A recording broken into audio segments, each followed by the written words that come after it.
Wana nini ozana ngona maboko? Machette mon colonel. Pardon? Et à machette mon colonel. Machette osala nango nini? Botula ba téléphone. Obotola ba téléphone? Wapi? Na bo marché. Kombo nani kasi loba? Mika. Lakisa machette bien. Yango papa. Kombo nani? Mika. Mika nani? Limbangi. Pesa balabala na bino adresse nyonso. Na fana na Kingabwa na Pont José. Pardon? Na Pont José na Kingabwa, Iveko Pont José. Bobo kendo botola na Barumbu. Ngasko nda kwesa na Kawe. Bosala ndene. Na sala ka so to moni mto akima téléphone to grimacer to zoksande to bangisi kaka moto amona ka machette a pesi papa. Machette mozo aki wapi? Machette. Ndokana so mapeti na ngada asime mobile. Komo nani? Komo ne Kati. Wapi Kati? Yaka noke. Fandona. Oyoki makambo alobi? Naoki papa. Alobi nini? Abi asimba alisheti. Makasi toyoka yo? Abi asimba alisheti pona. Ye mutasoma simba alisheti. Abi ngai nasoma alisheti mais alisheti ça ngai te. Oui, mais ya nani? Alisheti na izalaka na mpuko na imo konga. Na tombi so dollar de zeba ite makamo macheti. Osala kanango nini? Papa ngape na simba ngote ndena boy na simba ka ngote papa. Beta lisoro.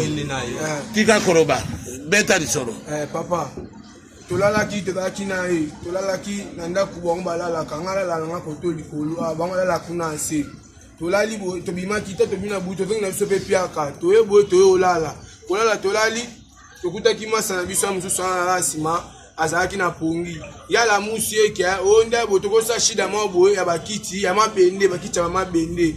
Sikoye pa bitanga na bimate. Yabi ayo bimate ye kaninga kendaki banda kendaki to ese to ka to monene na pacha ba 5h poto to kenda bo marché to yaki 3h mais to se trouver na kacha ndaku 5h olala bozwa kinini na bo marché na bo moto to to meka pia ka to na biso kama boko na moko ndebi ba ko ndebi ba ndo lekana ale bakayenga siko na kacha ndo to na ndo bima wasiko fe na ngamo abengi nga chaleur Mika yaka ngape na bimeta ke fe na ngabenga siko ta mo so so na ebele na mo OPJ na mo OPJ bona ngiso na kima boy.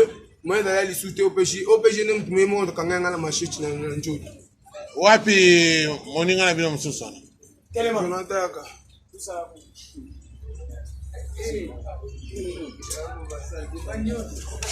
Kombo na nani? Jonathan Beza. Jonathan Beza. Bosala musala nini? Musala nini bosala naye? Musala oyo bosala naye musala nini? Loba bosala nani? Musala o. Ye peda na batuni patambula na bango. Ye peda pena batuna tambula bango ta ka pecha ke no somo macheti ayebiso botamwa ngote abika ta toka ngama na vina ngabe ska pecho ne loko. Ye mo ka loba na ngo wit so na kosi mo konjwa benda so na kosi pardon na ko kufa bi mo ka na ngo wit o ye mo ka loba ki. Aipe ba to abo mise bango ba macheti ngo ye mo ka ebi. So ka kosi yo papa lo ba vérité. Siko banani bazate oyo bakimaki banani muka moko nde molière watu bokali swana epana bango wapi epana bango ya uta gramont tukutana kana kawila ponga na kawila musala makongi ma machette ko botola batu ba téléphone ko zokisa bango ndenge olobi wana eza malamu te malamu te papa soki leta kangio leta a salaka discipline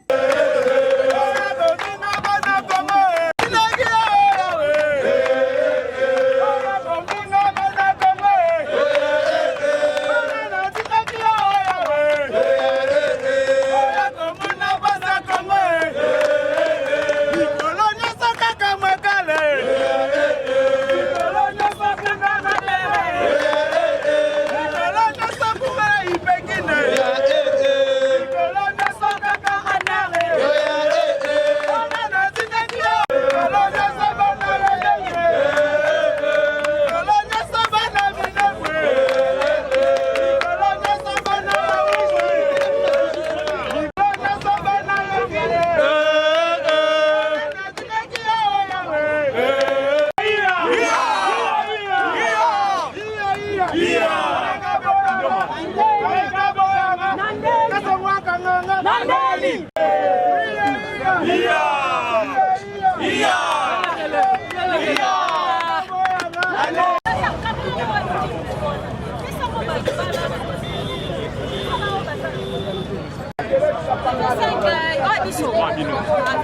nyonso makila nyonso ekufa na este à l'ouest nord sud et centre awa tozali na kati ya rond-point wileri esika tokotiaka monima ya rosi mukendi na bandeko nyonso baboma bango nyonso ya bamouvement citoyen awa nalobi atake prophète l'incarnation ya kimbangu tokotonga monima awa mpona reconnaissance ya biso nyonso oyo nyonso baboma lelo tobandeli tozongeli karega dégage zonga na Rwanda bote soki otali karega otali Kagame otali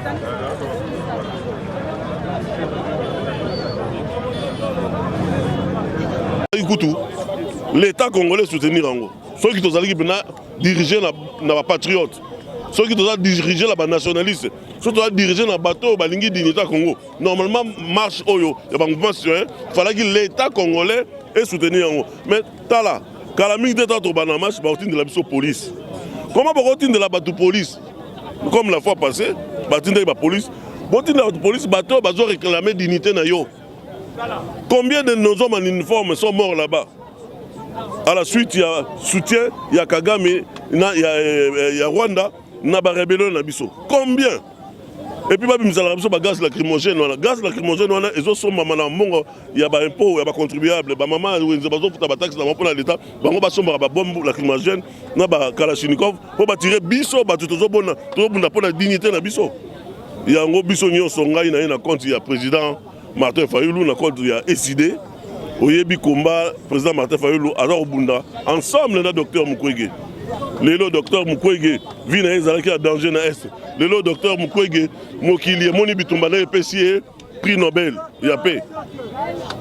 Bisoto salué, effort, il y a docteur Mukwege, na niveau, il y a Union européenne. Union européenne et comme les Nations Unies, on y l'être que, mais Kakotala, il y a rapport mapping. Parce que rien ne va rester impuni. Donc, Bitoumana Bisso, tout ça, c'est un mouvement citoyen. Pas que Bisso, tout ça politique, mais tout ça, c'est un mouvement citoyen. Parce que les Congolais, nous sommes dignité n'a pas de dignité n'a pas et pas n'a pas de Bisso, tout est pour la deuxième fois, c'est un mouvement citoyen. Tout le malembe, ti le ministère des Affaires étrangères pour te faire un message. Pour nous, nous avons le Congo. Et comment ça va comme Rwanda Babangi? Est-ce que c'est normal?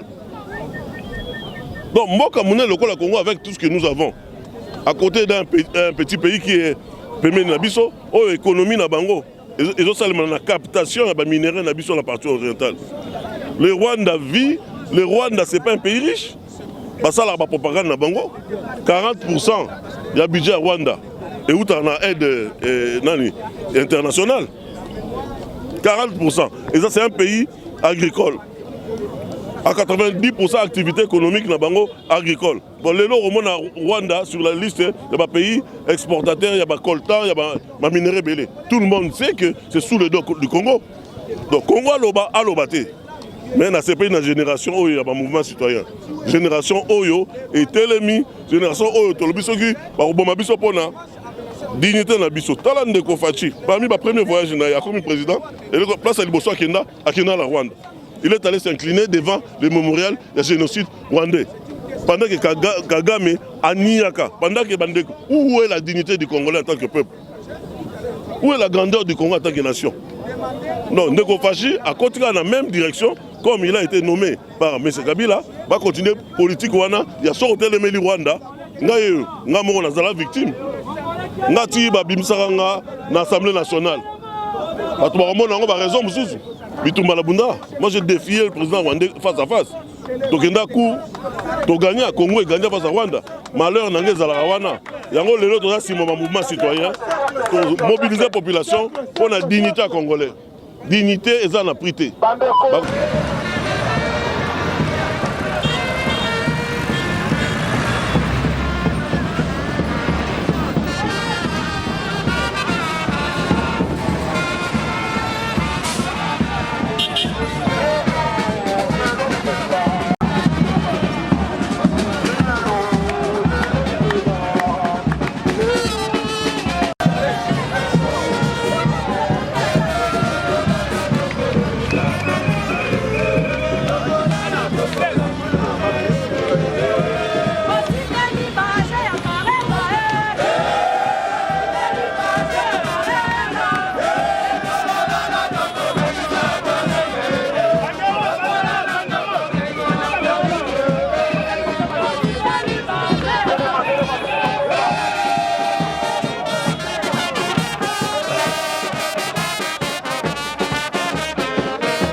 Donc on continue toujours l'action.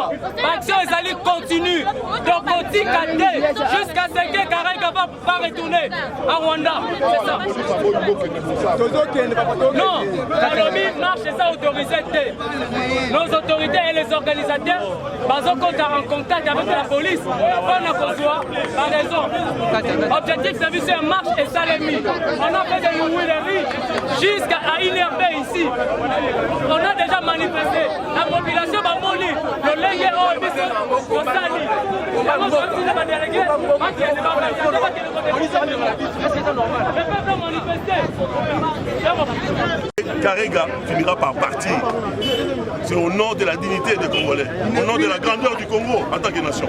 Mais aux gens qui ont été bauti confirmation, aux gens qui ont Kagame, écoute, on a menacé au Canada. On a menacé Kagame, on a tribunal a gagné. C'était la première victoire du Congo judiciaire au Congo face au Rwanda. Quand on a agent naïe, un pied noir naïe, on a merci.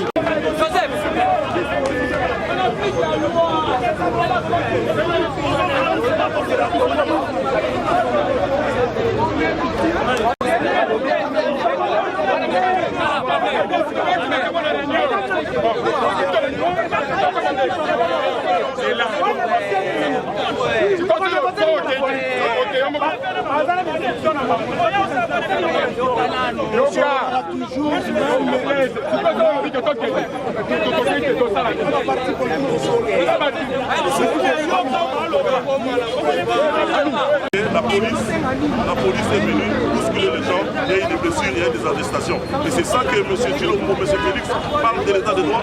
Nous disons non.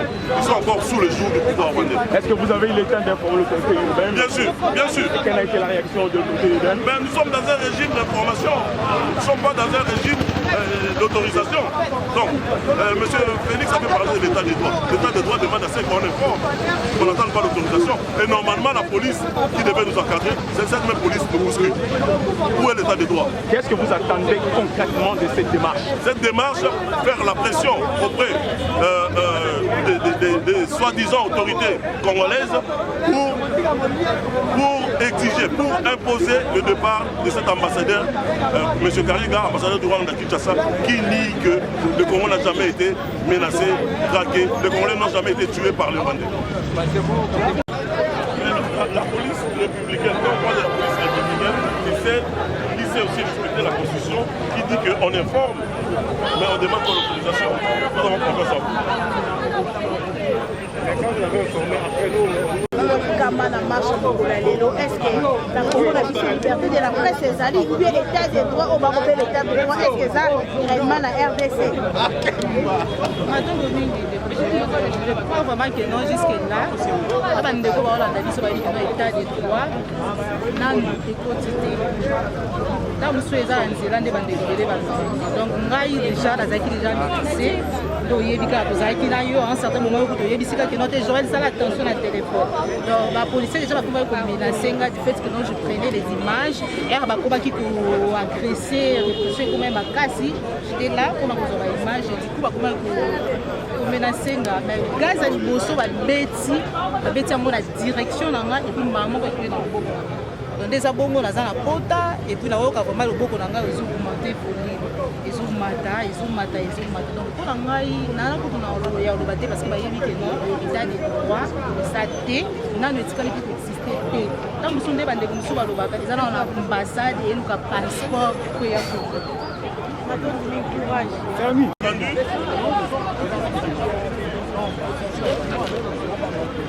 20 ans déjà. 20